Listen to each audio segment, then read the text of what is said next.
Hi అండి, నమస్తే. Welcome back to Chandana's వంటిల్లు. ఇవాల్టి మన వీడియోలో వెజిటేబుల్ పులావ్ ఏ విధంగా ప్రిపేర్ చేసుకోవాలో చూసేద్దామండి. చాలా సింపుల్గా చేసేసుకోవచ్చు. బిగినర్స్ కూడా చాలా ఈజీగా చేసేయచ్చండి. మెయిన్గా బ్యాచిలర్స్ సింపుల్గా ఈజీగా క్విక్గా చేసేసుకోవచ్చు. మరైతే ప్రొసీజర్ అయితే సింపుల్గా చెప్పేస్తాను, మీరు కూడా ట్రై చేసేయండి. ట్రై చేసి టేస్ట్ ఎలా ఉందో నాకు కామెంట్ చేయండి. ఇప్పుడైతే ప్రాసెస్ చూసేద్దాం పదండి. ముందుగా ఒక బౌల్ తీసుకొని రైస్ తీసుకోండి. నేను ఈ కప్తో ఇక్కడ 3 కప్స్ తీసుకున్నానండి. మీరు ఎంతైతే క్వాంటిటీ చేయాలనుకుంటున్నారో చూసుకొని ప్రిపేర్ చేసుకోండి. ఇదైతే 3 to 4 మెంబర్స్కి సరిపోతుందండి. రైస్ని ఒకసారి వాష్ చేసేసుకొని వాటర్ వేసి నానబెట్టేసుకోండి. ఒక 15 to 20 మినిట్స్ నానితే సరిపోతుందండి. ఇప్పుడు ఒక కుక్కర్ తీసుకొని ఇందులో ఆయిల్ వేసుకోండి. ఇక్కడ ఒక 3 టేబుల్ స్పూన్లు వేసుకున్నానండి ఆయిల్. నేను ఆయిల్ వేసుకొని కొంచెం హీట్ అయిన తర్వాత కొంచెం ఆవాలు వేసుకోండి. తర్వాత ఇందులో స్పైసెస్ వేసుకోవాలండి. ఒక బిర్యానీ ఆకు, చెక్క, లవంగాలు, మరాఠీ మొగ్గ, ఇలాచీ అండి.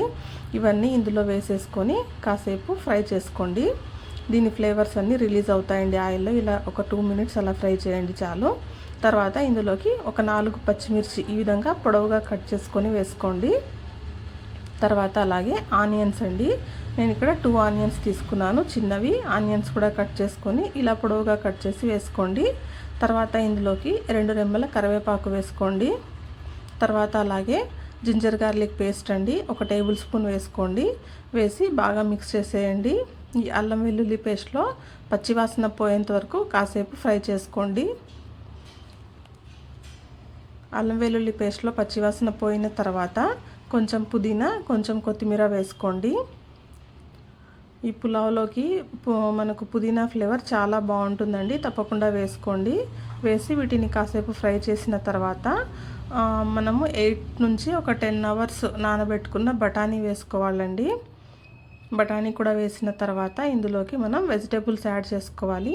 నేను ఇక్కడ టొమాటో, క్యారెట్, బీన్స్ వేసుకున్నానండి. మీరు ఇంకా కావాలనుకుంటే ఇంకా వేరే వెజిటేబుల్స్ కూడా యాడ్ చేసుకోవచ్చు. పొటాటో లాంటివి మీకు ఇష్టమైన వెజిటేబుల్స్ యాడ్ చేసుకోండి.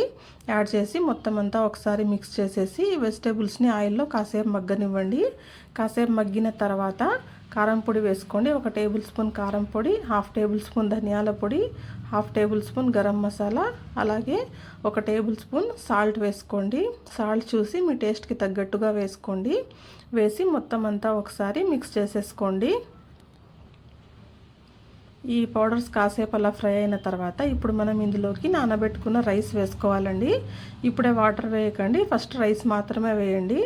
వేసి స్లోగా కదుపుకోండి. ఎందుకంటే మనం రైస్ నానబెట్టుకున్నాం కదా, ఫాస్ట్గా కలిపేస్తే రైస్ విరిగిపోయే ఛాన్స్ ఉంటుంది. కాబట్టి స్లోగా ఈ విధంగా కదుపుకోండి.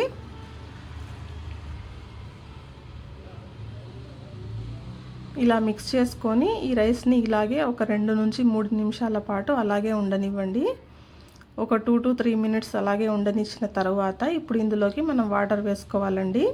నేను ఇక్కడ 3 కప్స్ రైస్ తీసుకున్నాను కదండి, దానికి డబల్ అనమాట, అంటే 6 కప్స్ వాటర్ వేసుకుంటున్నాను. మీరు ఎన్ని కప్స్ అయితే బియ్యం తీసుకుంటారో దానికి డబల్ వాటర్ వేసుకోండి. వాటర్ కూడా వేసేసి ఒకసారి బాగా మిక్స్ చేసేయండి.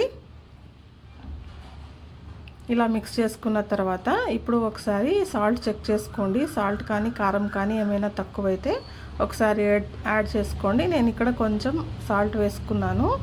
వేసి మొత్తం అంతా ఒకసారి కలిపేసేసుకోండి. కలిపేసి ఇప్పుడు మనము మూత పెట్టేసుకొని 2 విజిల్స్ రానివ్వాలండి. 2 విజిల్స్ తర్వాత ఓపెన్ చేసుకొని చూడండి, ఈ విధంగా ఉంటుంది. దీన్ని మొత్తం ఒకసారి మిక్స్ చేసేసుకోవాలి. స్లోగా మిక్స్ చేసుకోండి. ఫాస్ట్గా మిక్స్ చేస్తే రైస్ అంతా విరిగిపోతుంది. మనకు రైస్ అలాగే పొడి పొడిగా విడివిడిగా ఉండాలనుకుంటే ఇలా స్లోగా బాగా మిక్స్ చేసుకోండి. చూడండి, ఇలా మిక్స్ చేసేస్తే అంతేనండి, మన వెజిటేబుల్ పులావ్ రెడీ అయిపోతుంది. చాలా సింపుల్గా చేసేసుకోవచ్చండి, క్విక్గా అయిపోతుంది ఈజీగా. మనకు ఎక్కువ ఇప్పుడు రైసు కర్రీసు రెండు చేయడానికి ఓపిక లేనప్పుడు, తొందరగా ఏమైనా చేసేయాలి అన్నప్పుడు ఇలా 1 పాట్ మీల్ లాగా వెజిటేబుల్ పులావ్ చేసేసుకోవచ్చండి. రైతాతో సర్వ్ చేసేసుకుంటే సరిపోతుంది. చాలా బాగుంటుంది. తప్పకుండా మీరు కూడా ఒకసారి ట్రై చేయండి. ట్రై చేసి ఎలా వచ్చిందో నాకు తప్పకుండా కామెంట్ చేయండి. ఈ వీడియో కనుక మీకు నచ్చినట్లయితే ప్లీజ్ లైక్ చేయండి, షేర్ చేయండి అండ్ సబ్స్క్రైబ్ చేయండి. మీరు ప్రిపేర్ చేసుకున్న తర్వాత టేస్ట్ ఎలా వచ్చిందో తప్పకుండా నాకైతే కామెంట్ చేయండి. ఒకసారి ఛానల్ ఓపెన్ చేసి చూడండి, సబ్స్క్రైబ్ చేయండి. Thank you for watching.